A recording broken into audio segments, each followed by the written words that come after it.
Welcome to The Explainer. Today we're going to crack open the digital black box that pretty much all of us carry around in our pockets, your smartphone.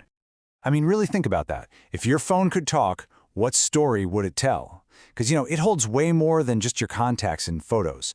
Every single tap, every swipe, every place you go, it's all logged, creating this incredibly detailed story of your life. And for a digital forensics investigator, well, making that phone talk, that's the entire job. So the big question is, how do they actually pull that off? Let's follow the breadcrumbs of an investigation, and we're going to start right at the scene of the crime, the huge, sprawling Android ecosystem. Before any investigator can even think about looking for clues, they have to understand the lay of the land. And believe me, when we're talking about Android, it's not just some small town, it's an entire sprawling universe. Yeah. See, Android isn't just one thing. It is the world's most popular mobile operating system, no doubt. But it's also open source. That means every manufacturer, Samsung, Xiaomi, Google, you name it, they all take the base code and put their own custom spin on it. This creates a massive headache for investigators, right? Because a tool that cracks a Samsung might be totally useless on a Pixel. Every single phone is its own unique little puzzle. And that puzzle has been getting more and more complicated for over a decade. I mean, from way back in the days of Froyo to where we are now with Android 14. Sure, every update adds new features, but the really crucial thing for an investigator is that every update also builds thicker, stronger walls of security. Which brings us to those very security obstacles. You have to understand, modern smartphones are designed to be digital fortresses. And for any forensic investigator, just getting past those walls is the first and often the biggest challenge they face. And that first wall? It's the one you know so well, the lock screen. You've got your classic passwords, your PINs, those connect the dots pattern locks, and of course, the whole biometric lineup. Fingerprints, face scans, the whole shebang. But here's something you might not realize. Those biometric locks, they're not actually the master key. They're just a convenient shortcut. Underneath every fingerprint scan, every Face ID, there's always a good old-fashioned password, PIN, or pattern. That's the real lock that an investigator has to pick. And it gets even tougher once you're inside. Deeper in this fortress, every single app on your phone lives in its own isolated locked room. This is a security feature called App Sandboxing, and it's there to stop, say, your calculator app from reading your text messages. It's just another brilliant layer of security and another huge wall for an investigator. Okay, so with all of these defenses in place, these walls, these locked rooms, how in the world do investigators actually get the data? Well, now we get to the cool part, the forensic toolkit they use to breach those walls. Sometimes an investigator gets lucky, really lucky. There's a developer setting called USB debugging, and if that just so happens to be turned on, they can use a tool called the Android Debug Bridge, or ADB, to basically walk up to the front door, knock, and have the phone just hand over its files. It's rare, but it's the dream scenario. But let's be real. Most of the time, that front door is triple bolted shut. So what happens then, especially if the phone is turned off? Well, that's when things get physical.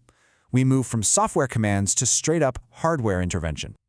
And that brings us to this really high-stakes technique called chip-off. I mean, this is basically digital brain surgery. You're carefully heating the phone's main board to about 245 degrees Celsius, just hot enough to melt the solder so you can physically pluck the memory chip right off the board. Then you pop that tiny chip into a special reader to get a direct copy of everything. It's incredibly powerful, but man, is it risky. A little too much heat, and you could literally cook the evidence, destroying it forever.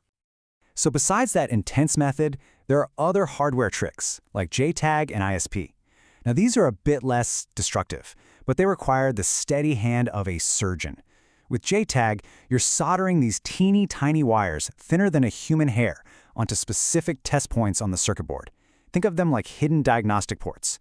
ISP is similar, but it goes right for the memory chip's connection points while it's still on the board.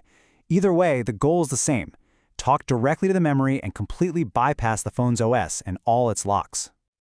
All right, so let's say they've done it. They've bypassed the locks, they've pulled off a mountain of data. Now the real work begins, sifting through all of it.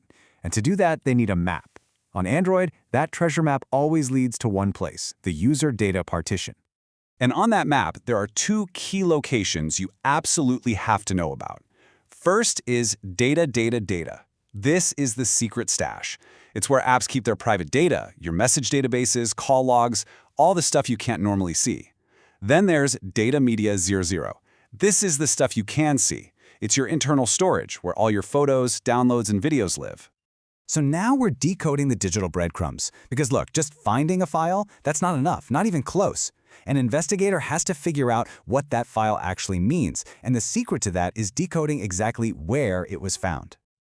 This is so important because the location of a file tells its entire story. It reveals its origin. Was this a photo the user actually took with their camera, or was it just some random image they scrolled past on social media? The file path holds the answer, and it's the investigator's job to read that story. Here's a perfect example, and this is absolutely crucial for building a case. Let's say you find a photo in the DCIM folder. Well, that's the camera folder. That's rock-solid evidence that the user actively took that picture. But what if you find that exact same photo in a temporary cache folder? That tells a totally different story. It probably means they just passively viewed it while scrolling through an app. That distinction between active creation and passive viewing can literally make or break a case. And then there's the hunt for digital ghosts. You know how when you open your photo gallery, all those little preview images pop up instantly? Those are called thumbnails. Android creates them for every photo and video to make everything feel faster. Well, here's the forensic goldmine. When you delete a photo, the system often forgets to delete the thumbnail, so this tiny little preview image gets left behind. For an investigator, that thumbnail is undeniable proof that the original full-resolution file once existed on that phone. It's the digital equivalent of a footprint at a crime scene. It proves something was there, even if someone tried very hard to erase it. It really makes you think, doesn't it? What kind of digital ghosts are lingering on your device right now? All those little traces of your digital past? What stories are they just sitting there, waiting to tell?